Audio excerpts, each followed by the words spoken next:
অসময়ে উষ্ণ দুপুরে হতেই আমরা বন্ধুরা মিলে ঠিক করলাম আজকে কাঁচা আম মাখিয়ে খাবো। বলা মাত্রই কেউ নুন আনতে গেল, কেউ গেল আম আনতে, আবার কেউ লবণ, কেউ লেবুর পাতা।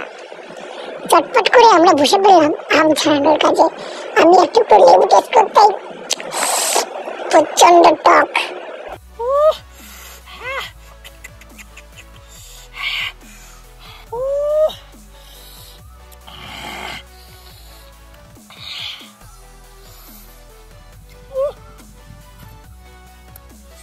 শৈশবের দুপুরগুলো যেন চোখের সামনে ভেসে উঠল। শৈশবে স্কুল থেকে ফেরার সময় আমরা হয়তো কেউ আম, কেউ তেঁতুল, কেউ বা লবণ নিয়ে খেতে খেতে বাড়ি ফিরতাম। সেই দৃশ্যগুলোর ছোঁয়া যেন আজ মনে বড় উকি দিল। তবে কথা বলতে বলতে আমাদের আম মাখাটা কিন্তু দারুণভাবে রেডি হয়ে গেছে।